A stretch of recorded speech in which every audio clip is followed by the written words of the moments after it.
Hey everyone, welcome to Fed by Fire. I'm Christian Whitlow, your host.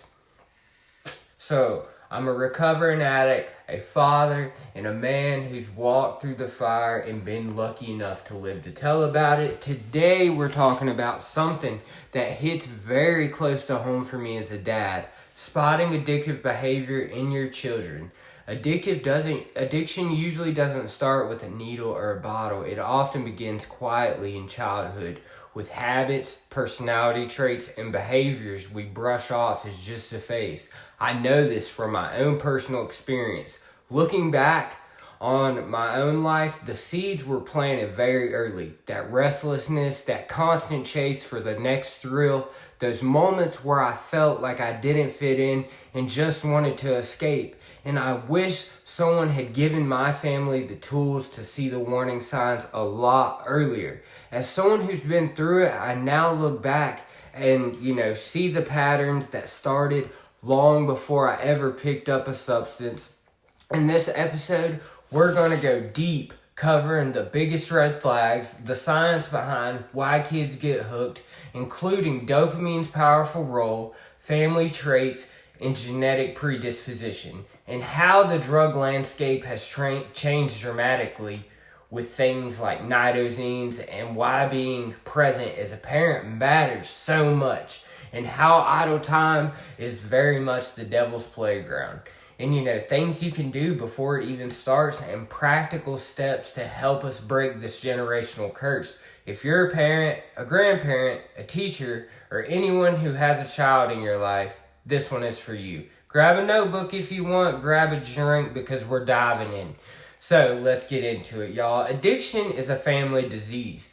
It doesn't, just wreck the person using it. It affects everyone around them. The spouses, the parents, the siblings. The ripple effects are real and painful. And I've lived on both sides of that chaos I caused in my own family. And now the fear of watching my own kids navigate this world is crazy. At the heart of addiction is dopamine, the brain's feel-good chemical. So let's break this down, because understanding it changed how I view my own recovery and my kids' futures. So dopamine isn't just about pleasure. It's mainly about motivation, learning, and reinforcement. When you do something naturally rewarding, like for example, eating a good meal, hugging someone, an accomplishment, a goal, your brain releases a normal, healthy amount of dopamine that tells you, hey, this feels good, do this again. It's worth it. But addictive substances and behaviors, they love to flood the brain with massive surges of dopamine, often many times more than natural rewards. Things like blow, opioids, even endless scrolling or gaming can hijack the system completely.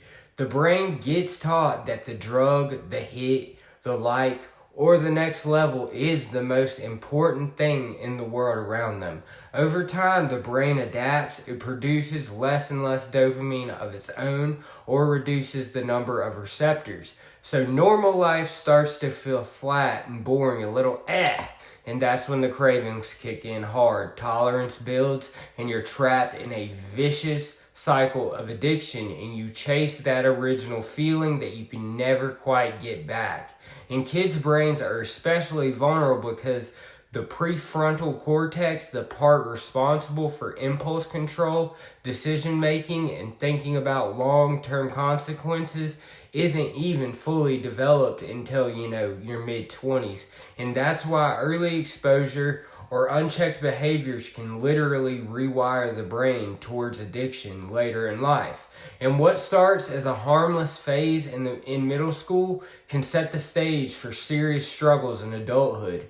And, I see that so clearly now in my own story. Now let's talk about family traits and genetic predisposition, because this hits close to home for me. Research shows that genetics account for about 40 to 60% of the risk for developing addiction. If addiction runs in your family like it did in mine, your child may carry a higher vulnerability. Having a parent, a sibling with addiction can increase the risk 2 to 4 times or more. It's not one single addiction gene, it's a combination of many genes that influence how the brain handles dopamine, how it processes stress, impulsivity levels, and even how sensitive someone is to rewards. Family traits often show up in personality too. High impulsivity, thrill-seeking, sensation-seeking, behavior difficulty, frustration or boredom, anxiety, or even a tendency towards depression. In my own life, I recognize those same patterns that I had as a kid myself. The restlessness, the quick temper when things didn't go my way, and the way that I always pushed the boundaries. Now I watch closely with my own children and catch myself thinking, there I am. But here's the powerful truth I've learned the hard way. Genetics aren't destiny. Environment, parenting, early intervention, and the choices we make play just as big of a role, if not bigger. Just because the predisposition is there doesn't mean addiction has to happen. Awareness gives us the power to, change that trajectory. Key risk factors stack on top of that, genetic loading, personality traits, that we just mentioned. Trauma or adverse childhood experiences, high family stress, lack of supervision, and easy access to substances all contribute to early experimentation. Before age 13, it dramatically raises lifetime risk. Some studies show it multiplies the chances by 3 or 4 times. So what you should actually look for as a parent, don't just look for one big dramatic event. Watch the patterns, the changes over time, the physical signs, the changes in eating, the sleeping habits. Your child may gain or lose a lot of weight very quickly, sleep too much, struggle to fall asleep at night, look for the classic red or glassy eyes, nosebleeds, sniffling, unexplained tremors, excessive sweating, or unusual smells on their clothes or breath. They might show lack of energy one day and then sudden bursts of hyperactivity the next. School and behavioral changes, grades dropping for no clear reason. I had that. Skipping classes or completely losing interest in sports and hobbies they used to love. Hanging out with a new group of secretive friends while pulling away from family. Lying about, where they've been. Hiding phones or devices constantly. Missing money from your wallet. Or suddenly, locking their bedroom door all the time. These are red flags, Emotional and mood shifts, you gotta look for those. Increased irritability, explosive anger outbursts, paranoia, or seeming emotionally flat and disconnected. They, might even seem depressed or anxious a lot or get extremely defensive when you ask even simple questions. Loss of interest, especially in family dinners, game nights, or activities you used to love to do together. Another big clue is that something is off. For younger kids, watch those personality red flags early. Extreme risk-taking, constant need for instant gratification, poor frustration tolerance, and, real trouble waiting for anything they want. Screen and behavioral addictions are exploding right now. If your child cannot stop gaming or scrolling even when you set firm limits, it throws major tantrums or shows real withdrawal symptoms when the device is taken away, neglects sleep or meals, schoolwork for screen time, or seems just completely obsessed and talks about it nonstop, that's serious. These behaviors follow the exact same dopamine-driven addictive cycle as drugs. The drug world my generation faced is nothing like what kids encounter today. Back then, substances, were mostly plant-based or simpler synthetics. You knew what you were getting most of the time, even if it was bad. Now the supply is flooded with ultra-potent lab-made chemicals that are cheaper to produce and far more deadly. Things like Fetty have changed everything by turning counterfeit pills into silent killers. I've lost a family member from that, but things have gotten even worse and more unpredictable with the rise of nitazenes. Nitazenes are a class of highly potent synthetic opioids originally developed in the 1950s as potential painkillers. They were never approved for medical use, though, because they were just simply too dangerous, too powerful, too risky, and they started showing up heavily in the illicit drug supply around 2019 and have been spreading rapidly ever since. Some nitazenes estimated to be 10 to 40 times stronger than Fetty. And remember, Fetty is already about 50 times stronger than H. And we're talking microscopic amounts here. A tiny, tiny speck, smaller than a grain of salt, definitely can stop your breathing almost instantly. What makes nitazenes especially terrifying for parents is how they're mixed into other drugs so frequently without anyone even knowing anymore. Fake dirty 30s, H, blow, or even vapes. A kid experimenting casually or buying what they think is a harmless party pill can overdose their very first time. It's happened all over the country. Reversing these overdoses often requires multiple doses of Narcan, and standard Fetty test strips don't always catch the reliability. This is the new reality our kids are up against. On top of the substances, vaping, social media, and gaming apps are literally engineered by brilliant minds to deliver constant dopamine hits. And screens provide, that instant reward system, the likes, the wins, the notifications, that train, young developing brains towards addiction in the same way substances do. Ask yourself honestly, is my child using these things to escape stress, boredom, loneliness, or difficult feelings at home or school? Are they losing control and choosing the screen or substance over real relationships and responsibilities? These are questions you got to ask yourself. These patterns can escalate fast if left unchecked. Now let's talk about what you can do before it even starts. True prevention is where we get proactive instead of reactive. As someone who's been through this type of thing, I wish my parents had these tools to start early.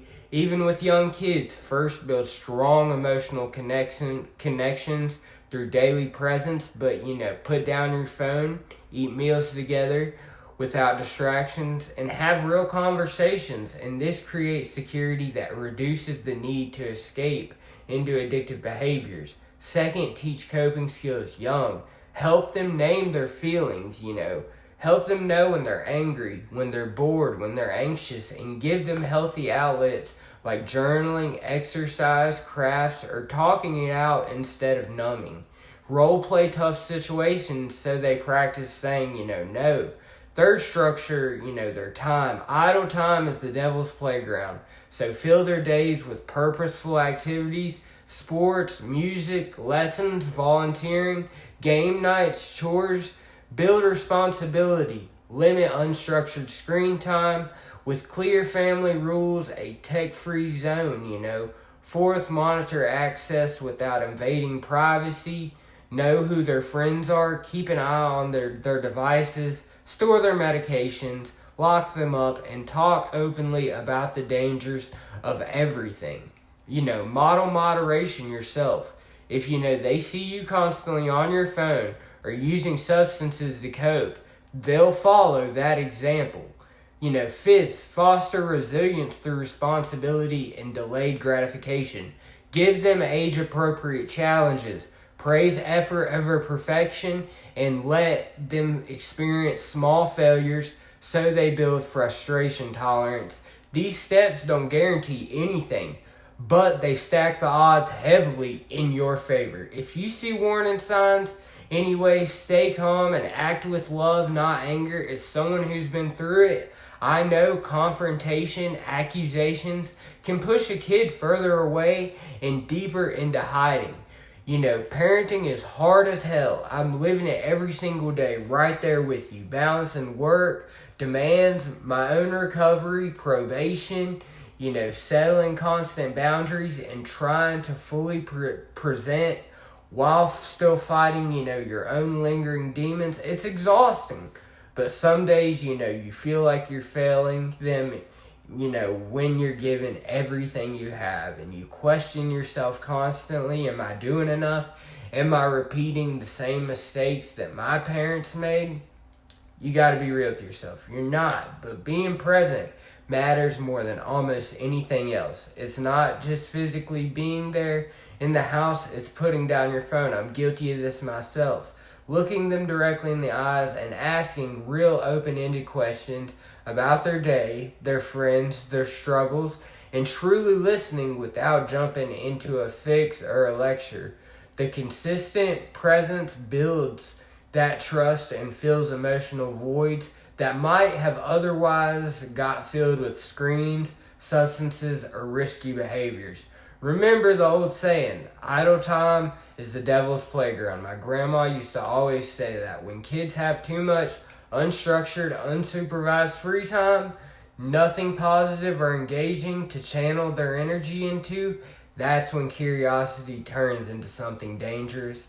Boredom leads to, scrolling endlessly, seeking dopamine hits online, experimenting with whatever is available. I was there, or hanging out with the wrong crowd, just to feel something.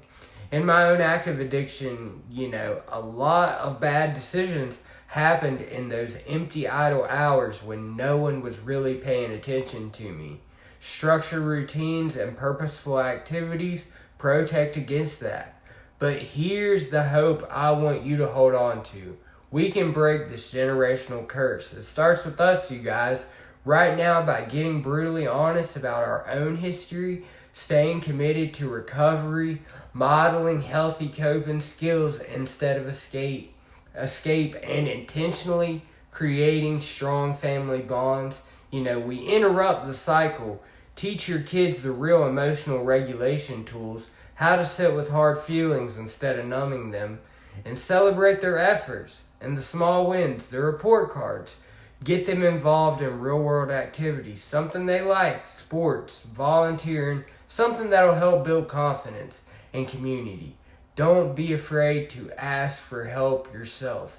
Therapy, support groups, whatever it takes. My own recovery journey, is part of how I model, honesty, resilience, and accountability for my own kids every day. Don't wait for rock bottom. Get professional help early. Talk to your pediatrician, a school counselor, or a qualified addiction specialist. Build those protective factors at home, the strong family connections, clear rules with consistent follow-through, teaching healthy emotional skills, encouraging real-life activities, and, being the role model that they need. That's all you got to do. You're not alone in this fight. Understanding dopamine, family traits, genetic predisposition, and the dangerous modern landscape helps us see why these behaviors grab and hold so strongly. But spotting the signs early, staying present, and doing the preemptive work before it starts, and taking action, especially with threats like nitazene out there, can literally change a child's entire future. My story proves that recovery is possible, but prevention is always way better and saves so much pain.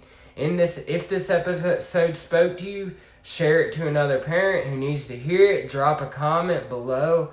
What have you seen or been worried about your own kids? What's one preemptive step you're going to try this week? Subscribe, hit the notification bell if you want, and join the Fed by Fire community.